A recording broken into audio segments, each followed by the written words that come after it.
And Randy's here with a great use for all of that Halloween candy. I know you bought it, and now what are you going to do with it? We are going to create homemade chocolate chip ice cream sandwiches with all those Halloween treats. So where do we start, Randy? Well, we start by rating our kids' candy. I mean, we know we do it every year. We wait till they go to sleep, and then we go in there and we pick out what we like. I don't know if you do that, Tracy, but I kind of have a bad habit of doing that.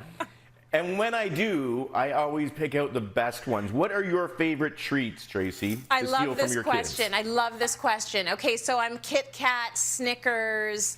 I'll do the Reese's, like the peanut butter cups. Those are probably my top 3. And then if we want to go down a little bit more, it's going to be like peanut M&Ms, and then it's like maybe Smarties. But as you can see, I stay in the chocolate sort of area. That's my thing. How about you?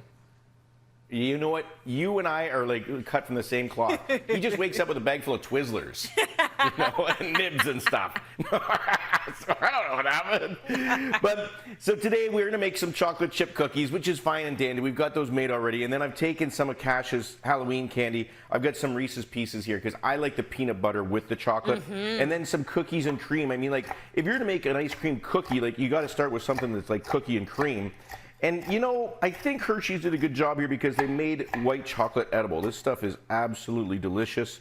And then everybody loves these. I do notice they get smaller and smaller every year, Tracy. I don't know if you noticed that as well. But the peanut butter cups, it's probably good, you know. And I don't know if other parents out there can relate, but I was a lot skinnier before I had my son.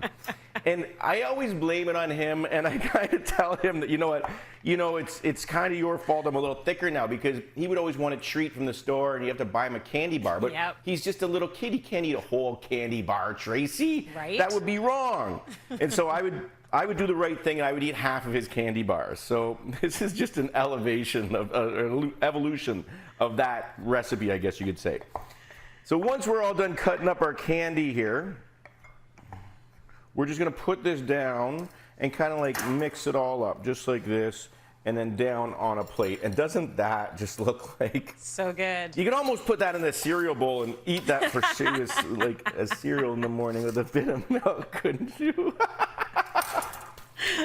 So, you know, we're having fun here. We're going to get some ice cream, and you got to make sure you get the small tub. This is kind of like they packaged it perfectly for this. What we're going to do is we're just going to take the bottom right off with a serrated knife. Right off like that. Come on, right off. And then we're going to go up a little bit, and we're going to cut it again. And as you can see, this is how you get that perfectly formed disc of ice cream. So we take the ice cream, right, and we put it on top, get on there, it's sliding, of our chocolate chip cookie.